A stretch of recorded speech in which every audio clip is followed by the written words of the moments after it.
This is the kitchen behind one of America's largest diners. Tops in East Newark, New Jersey, serves 13,000 people a week. Customers travel from all over the world to chow down on its 325 menu items. I not only like Tops, I love Tops. New Jersey is the diner capital of America, boasting more than any other state. These iconic restaurants, clad in chrome and marked by neon signs, used to be all the rage across the U.S. They are quintessentially American. Go in any diner, you'll have suits and you'll have guys with dirty overalls and everything in between. But now, traditional diners are disappearing. Don't call them diners anymore, call them unicorns. They're becoming extinct. It's estimated New Jersey lost 150 in the last decade. Summit Diner is one of the state's oldest and is one of the few remaining examples of the compact style of the 1920s. I'm kind of saddened because I might be the end of the line. So what happened to the iconic American diner, and why, against steep odds, have Tops and Summit kept the big business of diners alive? I went to Tops on a Wednesday morning, thinking it'd be a little slower. And I was very wrong. Growing up a couple blocks away, you always hear, how busy Tops Diner is. And until you work here, you never realize how much product this restaurant goes through. We use between 200 and 300 pounds hash browns from Monday to Friday. And weekends is over 300 pounds, easy. Each week, chefs crack 21,600 eggs.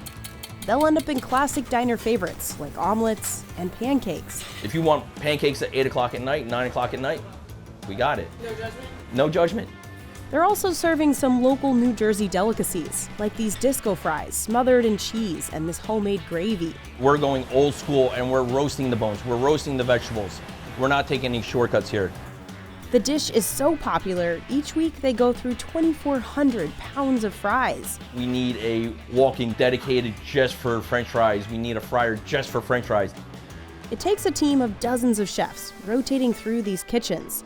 They have to be ready to fire just about anything. People are ordering pastas, with Alfredo sauce at 8:30 in the morning. The original Tops, founded in 1942, was a lot smaller. My dad, he was Mr. Tops. He would be serving coffee in an Armani suit.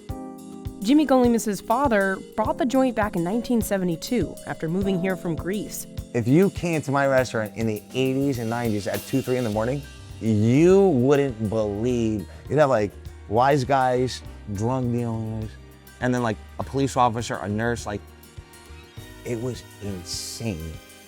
Jimmy's dad remodeled twice. But the big transformation came in 2020. Jimmy and his brothers took out a $15 million loan to rebuild, adding takeout and more seats, parking, and kitchen space to keep up with soaring demand. Today we're bringing in the world's biggest drink corral. But then the pandemic hit. We lost my dad during COVID too. It broke us, it broke us. To honor their father, the brothers got the new space up and running. It's 3 times the size of the original. This is your typical diner configuration line. What we did was we stretched it out a little bit. There's no backstation, no one's hiding in this whole restaurant. So everyone that works here is at the same level. The working conditions are a lot better, and that's important. Or else, how are you gonna last? Is that the old diner? You ready? It's 120 degrees in the kitchen, guys. You'd see line cooks, right? That started first day, and they would be I'm taking my break, and they never show up again. This area is for prep. Here, chefs are boiling loads of spaghetti, smashing dozens of avocados for guacamole, and hand wrapping these Philly cheesesteak egg rolls.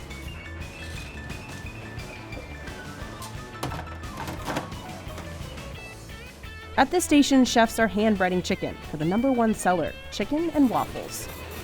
They're also dishing out creative takes on typical diner fare, like Latin steak and eggs and Mexico City burgers. I would say the menu here is probably the most expansive diner menu in New Jersey. This is so overwhelming, yeah. That's Peter Genovese. He literally wrote the book on New Jersey diners. Tops Diner, East Newark, could make a claim to being New Jersey's best known diner, It is certainly the most acclaimed diner. Just listen to this place. You feel like you're at some sort of interstate truck stop. Everybody's talking. There's all different kinds of mix of people. The disco fries? First, Peter had me order New Jersey's finest. Oh my goodness. We wanted the large size. This is huge. It's a mountain. Oh my God. It just became the quintessential Jersey late night food. Go to the disco or nightclub, or you're already hungover, you're drunk. What goes down better than this? I just want to show you the comparison to my head. This has some girth to it.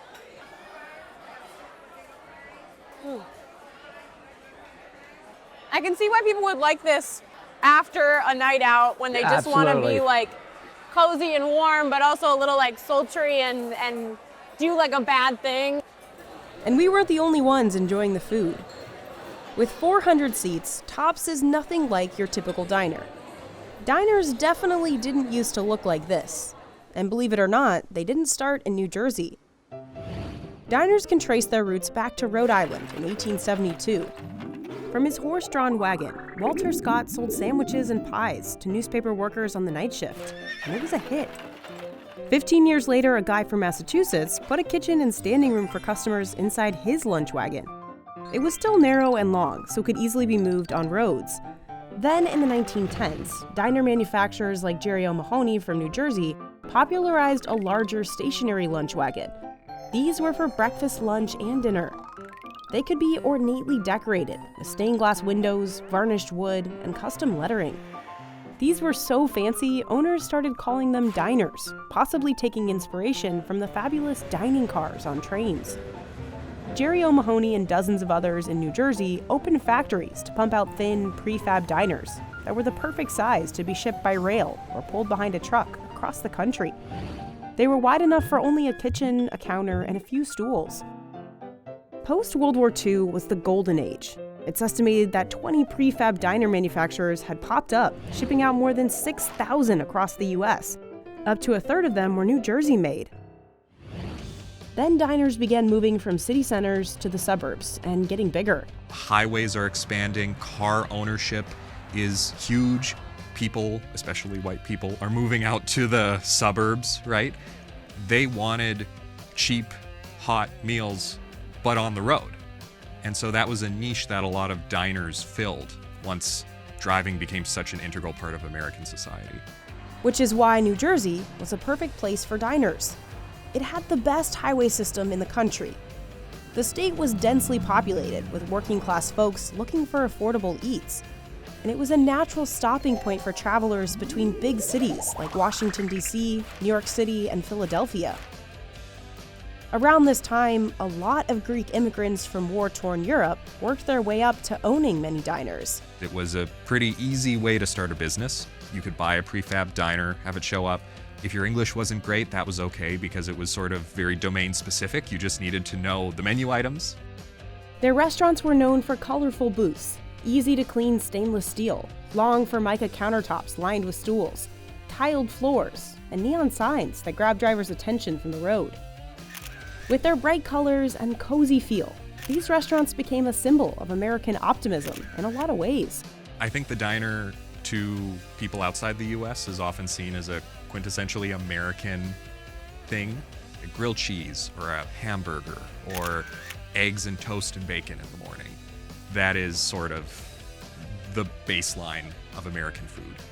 You'll see diners as the backdrop for classic films and TV shows like Grease, American Graffiti, and Gilmore Girls. 8 million people live in New Jersey. I would say 70 to 80% of them have been to a diner at some point in their life. That's how integral diners are to the Jersey experience. Despite becoming an American icon, diners started stumbling well before they graced the silver screen. Jerry O'Mahony shuttered his business in the 1950s, just as big fast food chains were launching. McDonald's opened its first franchise restaurant in 1955. 10 years later, it had 700 locations. Burger King had around 250. These fast food chains were cheap and they were fast. And when you think about that, that's sort of what diners used to do, but fast food maybe did it better in some cases. Franchises also offered an easier way into the restaurant business. If you can pay the money, the franchise fee, then they just give you all the instructions on how to run a McDonald's, because you got to think, do I want to run a restaurant with this national name that's already recognized, or do I want to spend all this time building up my own business? In the 1950s, sit-down franchises such as Denny's, Waffle House, and IHOP launched, trying to replicate that diner feel. What do you do when you go there? You order a stack of pancakes, or maybe some toast and bacon and eggs, or a burger, except instead of a local diner, it's a national chain. Cracker Barrel popped up in 1969, aiming to lure motorists off the highway. Those took aim at the same business that diners had always tapped into. Diners responded by adding pages and pages of new menu items to capture changing tastes. But it wasn't enough. By the 2000s, the number of diners in the US had dropped to 2,500, less than half of the peak. Some prefabs had fallen into disrepair, and owners of the oldest ones were dealing with nearly century-old buildings. A lot of the companies that made these prefab diners just aren't around anymore. So you can imagine if you're an owner of one of these diners and you're still trying to run it, where do you find replacement parts? It's probably kind of a hard task. Just like they always have, owners faced long working hours. It never stops. It's a 24-hour job. But now, diner bosses are up against headwinds such as labor shortages, rising rents, and soaring food costs. This will be the last business on earth I'd want to be in. In the last decade, it's estimated New Jersey has lost 150 of them. There's one in Route 22, actually, they closed. And it's sad because it's part of the United States culture. You see a lot of places closing down because nobody wants to put the hours and the work into doing this. So. And while these iconic American eateries seem to be struggling across the state, this one has survived for almost a century, and we're gonna go figure out why. Summit Diner, built by Jerry O'Mahony Diner Company, is one of the few remaining examples of a prefab. Raj, that's you, right? Yes, sir. Give me 10. It's tiny, with just 40 seats inside, but it feels like a movie set. The diner opened in 1928, and legend has it, Ernest Hemingway ate here. I wasn't around, so I can't tell you. Owner Jimmy Gerbeiras' family bought Summit Diner in 1964 after immigrating from Greece. He started working here when he was 19. That's my dad's brother, my Uncle John. When I started, 1980, I used to have limos parked from front 2 blocks up. I mean, they used to run the financials in New York. And then with every crash, it got less and less and less. And now I depend on the everyday guy that comes in here, construction, all that kind of stuff, the workers. Unlike his shifting clientele, the inside hasn't changed much in the last 90 years. Everything in here from 1939, the tile. The wood is all mahogany. Black Italian marble, 1939. The stools were here. Those are the original tables from 39. Even the tops, the black tile, I had to put in because I couldn't replace it. You know, of course I had to redo the Formica on the ceilings because it got real dingy. My father-in-law cleaned everything with Easy Off and it killed it. Just ate through it. Jimmy even rings up orders on this cash register he estimates is over 75 years old. Cash only, of course. Now we're writing notes, but back in the days when I started, it was singing. 2 eggs over easy, corned beef hash, 1 side of sausage. You just have to memorize. So it was crazy. And still we don't have credit cards, we don't have a calculator and pen, that's it, that's all you use here. This classic look and feel has earned the restaurant a lot of buzz lately. I guess it's just the nostalgia of it. Tour groups from all over the world stop by. Peter named Summit the best diner in New Jersey. If somebody from out of state, from Idaho or Missouri, they said, take me to a Jersey diner, I've never seen one, take them here. This is a very sort of classic 30s, 40s diner. You know, it's not like the Tops Diner where the menu's the size of a telephone book. Jimmy has barely touched the menu, stretched across the top of the diner. His most popular item is a Jersey staple, a Taylor ham roll. It's New Jersey's unofficial breakfast sandwich. You know, I think if it was somehow banned, I'm not sure what we would do for breakfast, seriously, in Jersey. Jimmy starts his with 2 thick slices from this giant log of pork. I mean, it's basically a lot of ham. I don't know what they mix in it. I have no clue. Chefs slash the edges so the slices don't shrink. and then throw them onto the grill to brown up. So he said that he does 2 and that he cuts them thicker because he has less cooktop space than like a Tops, who might give you 3. The meat is slapped on a roll from a local bakery and layered with an egg and melty cheese. People in northern New Jersey call the sandwich a Taylor ham, after the company that makes the pork. But in other areas of Jersey, it's known simply as a pork roll. She's about to try a Taylor ham, egg, and cheese for the first time in her life. In my entire life. Here we go. No pressure. Oh my gosh, this looks so good.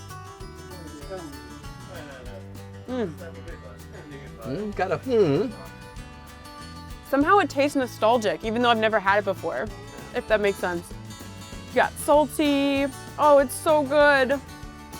The cheese carries a lot. You got to go to Jersey if for at least one reason, the Taylor ham sandwiches. Really good coffee and really good unidentified processed pork. You did good, Jimmy. Despite all his years slinging out Jersey classics, Jimmy says there are some things he would never put on his menu. Avocados, one of my pet peeves. I mean, I can get it, do it, but we don't know how to work with it, and it goes bad. With the avocado toast ended up on their menu. That would pretty much be a sign of the apocalypse.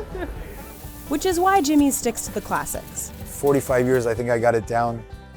This is what we do. His tiny grills are loaded up with homemade corned beef hash, pancakes, and omelets. How many eggs do you think you go through on a Saturday? On a Saturday, close to 2 cases, which is a case is about 30 dozen. That's about 720 eggs.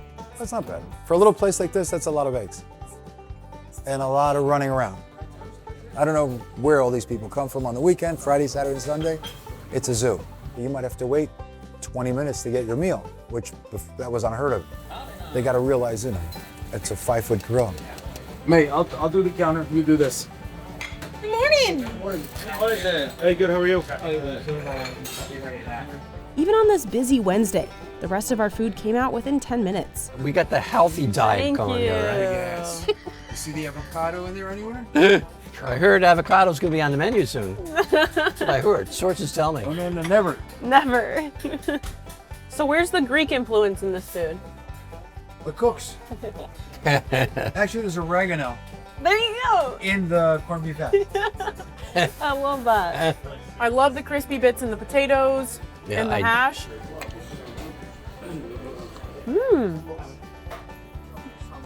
Good sausage. The sausage, yeah.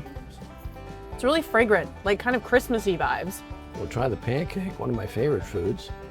All the while, the classic diner coffee was flowing. Why don't you have a little coffee with your milk? I just try to make mine into basically Why don't you coffee ice just cream. warm up some milk? And we weren't the only ones enjoying our food. This place was buzzing. Look, we've eaten in some of the finest restaurants in New York and the world. I would sooner come here. It feels like Jimmy and his staff are really important to this town. It's an icon, and Jimmy is kind of an awesome guy, so they go together really well. One of the things we always talk about in Summit is the character of our town, and this is part of that character. It's part of the charm. My closest hunting buddy. I've been here like 14, 15 years, and I don't have any family here. So all the people from the Summit Diner, they just kind of support me. I fell down and I broke the head of the tibia. I wasn't able to walk for 2 years. 2 years. And he used to go to my house and hand me food, money. Really? Nice. My angel. He can be a pain in my butt too. Yeah. And not only them, but the people that come here. So I love this place. Despite all the love, Jimmy worries the restaurant might finish with him. I overeducated my kids. Nobody wants to do this anymore. I have to hand it down. I'm kind of saddened because I might be the end of the line. Could it be Summit without Jimmy though? I don't know, but I might have to because my wife is getting a little anxious to start traveling. I'd be heartbroken if there wasn't somebody taking it over. I think the town would rise up in arms if somebody decided to tear it down. It's getting harder to run, finding help to run the business. You need a lot of people to run a diner. Then there's the soaring food prices. Eggs you heard about. Before COVID, we were paying $1, $1.20 a dozen. It shot up to $8.60, I think, the top. And now we're like $3.75. That Taylor ham was under $3 a pound before the pandemic. Now we were paying $4.75. Did you have to raise them at all? I did. I had to do it after COVID because everything went up, but my prices are still not bad. But it seems Summit's not alone in this challenge. In the last couple of years, there have been a couple of dozen diners that have closed and not reopened or torn down. Some diners are just sitting there waiting for a buyer. I don't think there's a sort of disease or something that's working its way and eliminating diners one by one. And I think it's just happening in the restaurant business in general. When diners close, the loss can hit communities especially hard. They're not just restaurants, but they're a piece of history that we're losing. You could go to a diner, get a decent meal, and meet people who lived in your neighborhood, right? You become a regular, you feel a sense of belonging. And I think this is something we've lost a little bit in America. Waitresses, they don't know you and they call you honey. I love that. That's why when Tops introduced a much bigger, louder concept, it shocked lifelong customers who were used to the cozy, homey feel of the original location. More people on the older side miss that small, intimate feel. But once the check comes, I walk over to the table and they're happy. Tops' new space still pays homage to its past, with its neon sign out front, chrome details, bar stools, and booths. I didn't believe in getting rid of the good stuff. I just wanted to change the culture and work more efficiently. But those changes seem to stretch the definition of a diner. For one, it's huge, a far cry from the skinny eateries of the 1930s. And it's got liquor. Bartenders sling out cocktails any time of day. We got a DJ spinning over here. I'm bumping music. Tops also has its own butcher room. We cut our own meats. We also have meats cut from us, from Pat LaFreda, who we use. And a bake shop on site. Okay, cookies here. What are we cooking in here, guys, right now? We got cheesecake and tres leche. Is that cheesecake right there? Yeah. So that's like your old school classic cheesecake. We got it in a water bath. It's the same way we've been doing it since the 70s. We got the recipe from the Claremont Diner in Newark. We're talking like Mount Rushmore of diners.